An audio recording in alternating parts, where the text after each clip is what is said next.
ನಮಸ್ಕಾರ ಸ್ನೇಹಿತರೆ. ವಿಶ್ವದ ಕಣಕಣದಲ್ಲೂ ಶಿವನಿದ್ದಾನೆ. ಶಿವನಿಲ್ಲದ ಜೀವ ಶವವಿದ್ದಂತೆ. ಸನಾತನ ಧರ್ಮದಲ್ಲಿ ಶಿವಪೂಜೆಗೆ ಅಗ್ರಸ್ಥಾನವಿದೆ.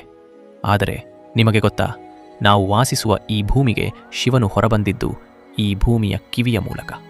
ಹೌದು, ಭೂಮಿಯ ಕರ್ಣವೇ ಗೋಕರ್ಣ. ತ್ರೇತಾಯುಗದಲ್ಲಿ ಅಗ್ನಿಪುತ್ರ ಸಾಂವರ್ತಕ ಮುನಿಗಳು ಘೋರ ತಪಸ್ಸು ಮಾಡಿದ ಈ ಪುಣ್ಯಕ್ಷೇತ್ರ ಇಡೀ ವಿಶ್ವದ ಶಕ್ತಿ ಕೇಂದ್ರವಾಗಿದೆ. ಪುರಾಣಗಳ ಪ್ರಕಾರ ರಾವಣನು ಶಿವನ ಆತ್ಮಲಿಂಗಕ್ಕಾಗಿ ತಪಸ್ಸು ಮಾಡಿದ.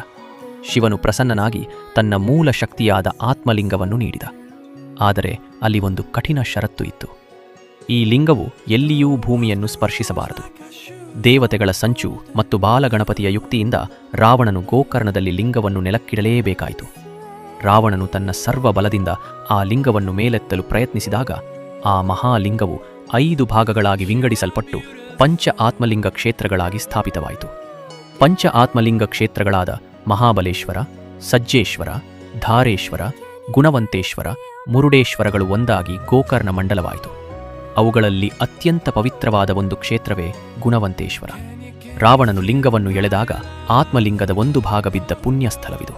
ಇಲ್ಲಿ ಶಿವನು ಅಘೋರ ರೂಪಿಯಾಗಿ ಮೃತ್ಯುಂಜಯ ಸ್ವರೂಪಿಯಾಗಿ ನೆಲೆ ನಿಂತಿದ್ದಾನೆ. ಸ್ನೇಹಿತರೆ, ಈ ಕಾಲಘಟ್ಟದಲ್ಲಿ ಹುಟ್ಟಿದ ನಾವೆಲ್ಲರೂ ಅತ್ಯಂತ ಪುಣ್ಯವಂತರು.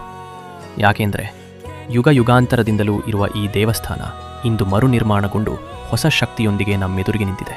ದಿನಾಂಕ 10 ಏಪ್ರಿಲ್ 2026ರಿಂದ 19 ಏಪ್ರಿಲ್ 2026ರವರೆಗೆ ಶ್ರೀದೇವರ ಅಷ್ಟಬಂಧ ಬ್ರಹ್ಮಕಲಶೋತ್ಸವ ಮತ್ತು ಬ್ರಹ್ಮರಥೋತ್ಸವ ನಡೆಯಲಿದೆ. ಸನಾತನ ಧರ್ಮದಲ್ಲಿ ಅಷ್ಟಬಂಧ ಎಂದರೆ ಕೇವಲ ಆಚರಣೆಯಲ್ಲ, ಅದು ದೈವಿಕ ಶಕ್ತಿಯ ಪುನಶ್ಚೇತನ. ಸಾವಿರಾರು ವರ್ಷಗಳ ಇತಿಹಾಸವಿರುವ ಈ ಆತ್ಮಲಿಂಗದ ಪೂರ್ಣ ಅನುಗ್ರಹ ಪಡೆಯಲು ಇದು ನಮಗೆ ಸಿಕ್ಕಿರುವ ಅತೀ ದೊಡ್ಡ ಅವಕಾಶ. ಒಬ್ಬ ಸನಾತನಿಯಾಗಿ ಈ ಪುಣ್ಯಕ್ಷೇತ್ರದ ದರ್ಶನ ಮಾಡುವುದು ಕೇವಲ ಪ್ರವಾಸವಲ್ಲ, ಅದು ನಮ್ಮ ಅಸ್ಮಿತೆಯ ಹುಡುಕಾಟ. ಸಾಕ್ಷಾತ್ ಪರಶಿವನು ಭೂಮಿಯ ಮೇಲೆ ಹೊರಬಂದ, ಭಗವಾನ್ ಗಣಪತಿಯೇ ನೆಲೆ ನಿಂತ, ಪರಶುರಾಮರಿಂದ ಪುನರ್ನಿರ್ಮಿತ ಈ ಮಣ್ಣನ್ನು ಸ್ಪರ್ಶಿಸುವುದು ನಮ್ಮ ಪೂರ್ವಜನ್ಮದ ಪುಣ್ಯ. ಇಂದಿನ ಆಧುನಿಕತೆಯ ಅಬ್ಬರದಲ್ಲಿ ನಮ್ಮ ಮುಂದಿನ ಪೀಳಿಗೆಗೆ ಈ ಸಂಸ್ಕೃತಿಯ ಶ್ರೀಮಂತಿಕೆಯನ್ನು ಪರಿಚಯಿಸುವುದು ಪ್ರತಿಯೊಬ್ಬ ಹಿಂದುವಿನ ಪರಮ ಕರ್ತವ್ಯ. ಸ್ನೇಹಿತರೆ, 21ನೇ ಶತಮಾನದ ಈ ಕಾಲಘಟ್ಟದಲ್ಲೂ ಉತ್ತರ ಕನ್ನಡ ಜಿಲ್ಲೆಯ ನಕ್ಷೆಯು ಕಿವಿಯ ಆಕಾರವನ್ನೇ ಹೋಲುತ್ತದೆ. ಇದು ನಮ್ಮ ಪುರಾಣಗಳು ಸತ್ಯ ಎಂಬುದಕ್ಕೆ ಸಾಕ್ಷಿ.